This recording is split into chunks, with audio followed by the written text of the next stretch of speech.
कीड़वन क्या है? मोस्ट इंपॉर्टेंट ये भी क्वेश्चन है दोस्तों एंड मोस्ट रिपीटेड है।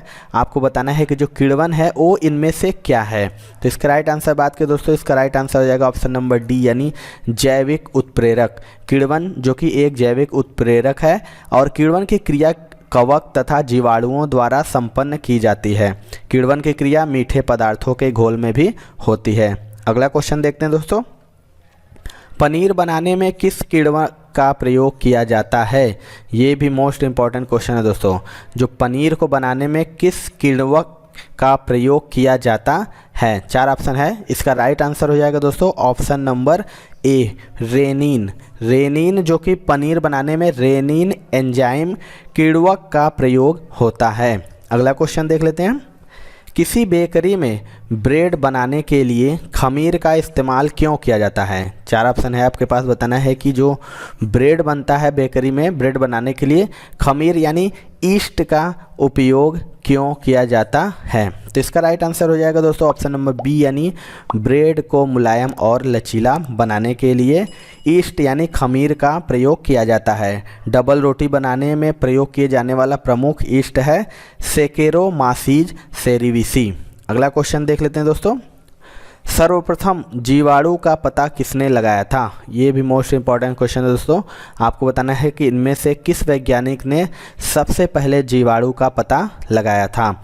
इसका राइट आंसर हो जाएगा दोस्तों ऑप्शन नंबर बी यानी लुएनहॉक। लुएनहॉक ने ही जीवाणु की खोज की थी और ये हॉलैंड के वैज्ञानिक है एंटोनी वॉन लुएनहॉक। इन्होंने 1676 में इसकी खोज की थी। जीवाणु को वनस्पति कहा जाता है क्योंकि इसमें कोशिका भित्ति पाई जाती है जो म्यूकोपेप्टाइड की बनी होती है। अगर जीवाणु शब्द की खोज कब की गई थी तो आपको बता दें कि 1836 में जीवाणु शब्द का प्रयोग सबसे पहले एहरेनबर्ग ने किया था। अगला क्वेश्चन देख लेते हैं दोस्तों, नदियों तालाबों आदि में पाए जाने वाले जलीय हरे पौधों को क्या कहा जाता है? इनमें से आपको बताना है कि जो नदियों में तालाबों में जलीय हरे पौधे पाए जाते हैं उसको क्या कहते हैं? तो इसका राइट आंसर हो जाएगा दोस्तों ऑप्शन नंबर बी यानी शैवाल कहा जाता है। नदियों तालाबों आदि में पाए जाने वाले जलीय हरे पौधों को शैवाल कहा जाता है। शैवालों में हरित लवक पाया जाता है अतः यह अपना भोजन स्वयं बना लेते हैं। चलिए अगला क्वेश्चन देख लेते हैं दोस्तों, आपका जो आगामी एग्जामिनेशन है उस ग्रुप डी उसके लिए बहुत सारे अच्छे ई बुक्स मैंने बनाए हैं जो निश्चित तौर पे आपको लेके प्रिपरेशन को और स्ट्रांग करना चाहिए। देखिए जीके के लिए आपको कहीं नहीं जाना है, 70 ज्यादा टॉपिक मैंने जीके के जितने भी टॉपिक पूछे जाते हैं टॉपिक वाइज जिसकी आपकी रिक्वायरमेंट सबसे ज्यादा है तो आप टॉपिक वाइज सारा स्टैटिक जीके एंड जीके खत्म कर सकते हैं इस ई बुक से, जिसमें सारे टॉपिक एक साथ इनबिल्ड किए गए हैं। तो इस ई बुक को आप जरूर ले लीजिएगा और जितने भी टॉपिक हैं सबको रिवाइज कर दीजिए क्योंकि सारे आपके एग्जामिनेशन ओरिएंटेड है। एंड साइंस का देखिए आपका वेटेज 25 नंबर के आपके परीक्षा में तो 1000 क्वेश्चन दोस्तों, जिसमें आपके पिछले 10 वर्षों में जीव विज्ञान रसायन विज्ञान भौतिक विज्ञान के प्रश्न जो बार बार पूछे गए कंप्लीट डिटेल के साथ इसे भी कवर किया गया है। दूसरा ई book and third E book दोस्तों मैथ का है। दोस्तों मैथ का ये 500 क्वेश्चन का सुपर गेस्ट क्वेश्चन रेडी किया गया है specially railway group D examination जो 2022 में होने वाला है। सभी प्रश्नों के हल आपको दिए गए हैं नवीनतम पैटर्न पर आधारित, जिससे कि आप सभी जो क्वेश्चन उनके प्रैक्टिस करके एग्जामिनेशन में जाएं। ये तीनों ई बुक बहुत इंपॉर्टेंट है, आपको निश्चित तौर पे आपको इसे लेना है। डिस्क्रिप्शन बॉक्स में आपको लिंक है, लेके सारे का प्रैक्टिस स्टार्ट कीजिए और एकदम अच्छे से एग्जामिनेशन दीजिए। निम्नलिखित में से कौन सा रोग विषाणु के कारण होता है? मोस्ट इंपॉर्टेंट है दोस्तों, आपको बताना है कि निम्नलिखित में से कौन सा रोग विषाणु के कारण होता है। तो इसका जो राइट आंसर हो जाएगा दोस्तों ऑप्शन नंबर हो जाएगा ए यानी चेचक, जो कि विषाणु के कारण होता है। चेचक जिसे हम स्मॉल पॉक्स भी कहते हैं, मलेरिया प्रोटोजोआ के कारण तथा यक्ष्मा व हैजा जीवाणु के कारण होता है। अगला क्वेश्चन देख लेते हैं दोस्तों, निम्न में कौन सा परजीवी नहीं है? आपको बताना है इन चारों में से कौन परजीवी नहीं है। तो इसका जो राइट आंसर हो जाएगा दोस्तों ऑप्शन नंबर डी हो जाएगा घरेलू मक्खी। घरेलू मक्खी जो कि परजीवी नहीं है, जबकि जू हो गया, मच्छर हो गया, किलनी हो गया, ये परजीवी जंतु हैं। अगला क्वेश्चन देख लेते हैं, निम्नलिखित में कौन विषाणु के द्वारा होने वाली बीमारी है? 4 ऑप्शन है आपके पास, बताना है कि विषाणु के द्वारा होने वाली कौन सी बीमारी है। इसके राइट आंसर बात करें दोस्तों, इसका राइट आंसर हो जाएगा ऑप्शन नंबर सी यानी पोलियो। पोलियो जो कि विषाणु के कारण होने वाली बीमारी है। पोलियो जिसे हम शिशु अंगघात विषाणु से होने वाली बीमारी है। यह प्रायः छोटे बच्चे बीमारी से संक्रमित होते हैं। यह पोलियोमिलिट्रिक नामक विषाणु से होता है। अगला क्वेश्चन देख लेते हैं दोस्तों। निम्नलिखित में से कौन सा अम्ल पेंट में जीवाणुओं का नाश करता है? इन चारों में से बताना है कि कौन सा अम्ल है जो जीवाणुओं का नाश करता है। तो इसका राइट आंसर हो जाएगा ऑप्शन नंबर बी यानी HCl, जिसे हम हाइड्रोक्लोरिक एसिड कहते हैं। यह पेट के जीवाणुओं का नाश करता है और मानव शरीर में यह आमाशय में पाई जाने वाली छोटी छोटी ग्रंथियों से स्रावित होता है। इन ग्रंथियों की कोशिकाओं को ऑक्जेंटिक कोशिका कहते हैं। अगला क्वेश्चन देख लेते हैं दोस्तों। शाकनाशी ऐसे रासायनिक द्रव्य हैं जो खाली स्थान का नियंत्रण करते हैं। आपको इसमें से बताना है कि जो शाकनाशी हैं वो कैसे रासायनिक द्रव्य हैं जो किसका नियंत्रण करते हैं। इसके राइट आंसर की बात करें, इसका राइट आंसर हो जाएगा दोस्तों ऑप्शन नंबर बी यानी अपतृण। शाकनाशी ऐसे रासायनिक द्रव्य हैं जो अपतृण या खरपतवार का नाश करते हैं तथा उनके फैलाव को नियंत्रित करते हैं। अगला क्वेश्चन देख लेते हैं दोस्तों।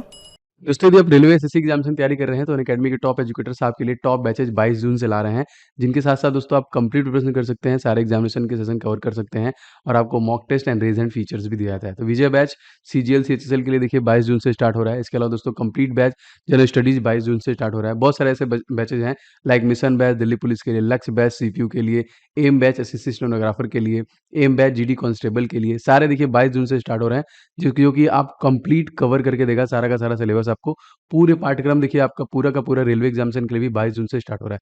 तो आप फटाफट इसे एनरोल कर लीजिएगा अनअकैडमी प्लस सब्सक्रिप्शन लेके। और दोस्तों इसके अलावा रेस फीस जो कि आपका आस्क अ डाउट फीचर देता है, आप कभी भी अपने डाउट सेंड कर सकते हैं अनअकैडमी को और उसका सोल्यूशन ले सकते हैं। तो अनअकैडमी प्लस फीचर्स के लिए आप अनअकैडमी प्लस सब्सक्रिप्शन ले लीजिएगा और कोड इस्तेमाल करेंगे OJ10 तो आपको 10% का डिस्काउंट मिल जाएगा। तो फटाफट सब्सक्रिप्शन आप ले लीजिए। सामान्यतः वायरस निम्नलिखित को छोड़कर समस्त पौधे को संक्रमित करता है। इस पे से बताना है कि जो वायरस होता है किसको छोड़कर समस्त पौधे को संक्रमित करता है। तो इसके राइट आंसर बात करें दोस्तों, इसका राइट आंसर हो जाएगा ऑप्शन नंबर डी यानी तनाग्र। तनाग्र की बात करें दोस्तों तो सामान्यतः विषाणु तनाग्र को छोड़कर समस्त पौधों को नष्ट कर सकता है। अगला क्वेश्चन देख लेते हैं। डायलेक्सिया संबंधित है, मोस्ट इंपॉर्टेंट ये क्वेश्चन है दोस्तों, मैक्सिमम रिपीटेड भी है। डायलेक्सिया का संबंध किससे है? इसके राइट आंसर बात दोस्तों, इसका राइट आंसर हो जाएगा ऑप्शन नंबर ए यानी बेमेल अक्षरों को पढ़ने में कठिनाई से। डायलेक्सिया जो कि बेमेल अक्षरों को पढ़ने में कठिनाई से संबंधित एक बीमारी है। अगला क्वेश्चन देख लेते हैं। जीवाणुओं की रोम जैसी संरचना को कहा जाता है। चार ऑप्शन आपके पास है, बताना है कि जीवाणुओं की जो रोम जैसी संरचना होती है उसे क्या कहते हैं। तो इसका राइट आंसर हो जाएगा दोस्तों ऑप्शन नंबर ए यानी फ्लैजिला कहते हैं।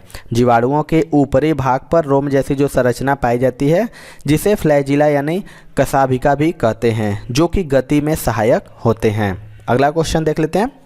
दूषित पानी के कारण कौन सा रोग नहीं होता है? चार ऑप्शन है, आपको बताना है कि इनमें से कौन सा रोग दूषित पानी के कारण नहीं होता है। इसका राइट आंसर हो जाएगा दोस्तों ऑप्शन नंबर डी यानी मीसल। मीसल जो कि दूषित पानी के कारण, अगर दूषित पानी से बात करें तो हैजा है, टाइफाइड है, पीलिया है, ये सब दूषित पानी के कारण होते हैं। दूषित पानी से मीसल यानी खसरा नहीं होता है, यह विषाणु द्वारा होता है। मीसल जिसे हम खसरा भी कहते हैं दोस्तों। अगला क्वेश्चन देख लेते हैं। निम्नलिखित में से कौन सी बीमारी विषाणु जनित है? आपको बताना है कि इनमें से कौन सी बीमारी विषाणु जनित है। इसके राइट आंसर बात करें दोस्तों, इसका राइट आंसर हो जाएगा ऑप्शन नंबर डी यानी हेपेटाइटिस। हेपेटाइटिस जो कि एक विषाणु जनित यकृत रोग है, यह यकृत को प्रभावित करता है। यह दूषित जल, रक्ताधान अथवा संक्रमित सुई से फैलता है दोस्तों। अगला क्वेश्चन देख लेते हैं। नाइट्रोजन फिक्सिंग जीवाणु सामान्यतः पाए जाते हैं। इनमें से बताना है कि जो नाइट्रोजन फिक्सिंग जीवाणु है वो कहाँ पे पाए जाते हैं। तो इसका राइट आंसर हो जाएगा दोस्तों ऑप्शन नंबर सी यानी लेग्यूमिनस पौधों में। लेग्यूमिनस पौधों की जड़ों में यह सामान्यतः नाइट्रोजन फिक्सिंग जीवाणु पाए जाते हैं, जो कि नाइट्रोजन का यौगिकीकरण करते हैं। अगला क्वेश्चन देख लेते हैं। पादप विषाणु में किस प्रकार के आनुवांशिक पदार्थ पाए जाते हैं। 4 ऑप्शन है आपके पास, बताना है कि जो पादप विषाणु में किस प्रकार के आनुवांशिक पदार्थ पाए जाते हैं। इसके राइट आंसर बात करें दोस्तों, इसका राइट आंसर हो जाएगा ऑप्शन नंबर ए यानी RNA। सर्वप्रथम खोजा गया यह पादप विषाणु TMV था। पादप विषाणु का संवहन प्लाज्मोडेमाटा के द्वारा एक कोशिका से दूसरी कोशिका में होता है। अगला क्वेश्चन देख लेते हैं दोस्तों। नाइट्रोजन चक्र में निम्नलिखित में से कौन भाग नहीं लेता है। इनमें से आपको बताना है कि कौन सा नाइट्रोजन चक्र में भाग नहीं लेता है। तो इसका राइट आंसर हो जाएगा दोस्तों ऑप्शन नंबर बी यानी CO2। प्रकृति में नाइट्रोजन सर्वाधिक मात्रा में पाई जाती है। वायुमंडल में नाइट्रोजन मुख्यतः कार्बनिक nitrogen, ammonium ion, nitrate ion तथा नाइट्रोजन गैस के रूप में पाई जाती है, लेकिन कुछ जीवों को छोड़कर इसका सीधे प्रयोग करना संभव नहीं है। अगला क्वेश्चन देखते हैं। इनमें से कौन कीट भक्षी पौधा नहीं है। मोस्ट इंपॉर्टेंट ये भी क्वेश्चन है दोस्तों, रिपीटेड भी है। आपको बताना है कि इनमें से कौन कीट भक्षी पौधा नहीं है। तो इसका राइट आंसर हो जाएगा दोस्तों ऑप्शन नंबर डी। हार्नवर्ट जो है वो कीट भक्षी पौधा नहीं है। यह एक गैर संवहनी ब्रायोफाइट पौधा है जो विशेषतः आर्द्र एवं नम स्थानों में ही पाया जाता है। चलिए अगला क्वेश्चन देखते हैं। किस समूह के पौधों को आमतौर पर शैवाल कहा जाता है। आपको बताना है इनमें से किस समूह के पौधों को आमतौर पर शैवाल कहा जाता है। तो इसका राइट आंसर हो जाएगा ऑप्शन नंबर बी यानी थैलोफाइटा। थैलोफाइटा जिसे शैवाल तथा फंगी दोनों को ही थैलोफाइटा के अंतर्गत रखा गया है। ये अति प्राचीन तथा सरल पादप है जिनमें पादप अंग, जड़, तना तथा पत्तियों के रूप में नहीं होते हैं। चलिए अगला क्वेश्चन देख लेते हैं दोस्तों। MMR का टीका किस बीमारी में दिया जाता है। इसमें से आपको बताना है कि MMR का जो टीका होता है वो किस बीमारी में दिया जाता है। तो इसका राइट आंसर हो जाएगा दोस्तों ऑप्शन नंबर बी यानी खसरा कंठमाला का रोग रूबेला। MMR का टीका जो कि खसरा हो गया, गलसुआ और रूबेला की बीमारी में दिया जाता है। अगला क्वेश्चन देख लेते हैं। सिगमंड फ्रायड क्या है। इनमें से आपको बताना है जो सिगमंड फ्रायड हैं वो क्या हैं इनमें से। तो आज का राइट आंसर हो जाएगा दोस्तों ऑप्शन नंबर ए भी हो जाएगा और डी भी हो जाएगा। सिगमंड फ्रायड जो कि एक चिकित्सक भी हैं और मनोवैज्ञानिक भी। अगला क्वेश्चन देख लेते हैं। निम्नांकित में से किसकी कमी से दांत की बीमारी होती है। 4 ऑप्शन है आपको बताना है कि जो दांत की बीमारी होती है वो किसकी कमी से होती है। इसके राइट आंसर बात करें दोस्तों, इसका राइट आंसर हो जाएगा ऑप्शन नंबर बी यानी फ्लोरीन। फ्लोरीन की कमी से दांतों की बीमारी हो जाती है जो कि पानी में इस तत्व की अधिकता से भी फ्लोरोसिस नामक बीमारी हो जाती है। तो इसका राइट आंसर हो जाएगा फ्लोरीन। अगला क्वेश्चन देख लेते हैं। मानव शरीर के किस भाग में पायरिया रोग लगता है।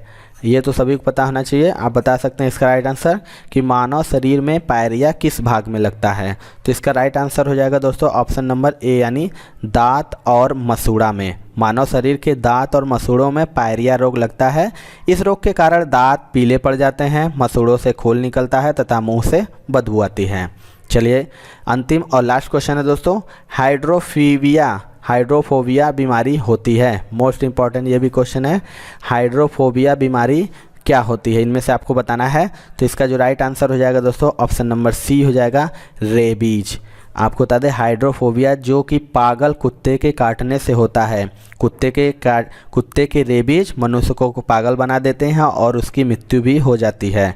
इसका उपचार है इंजेक्शन यानी एंटी रेबीज इंजेक्शन जो कि लुई पास्चर ने आविष्कृत किया था। तो ये थी दोस्तों आज की वीडियो। आपको वीडियो कैसा लगा कमेंट सेक्शन में जरूर बताइएगा।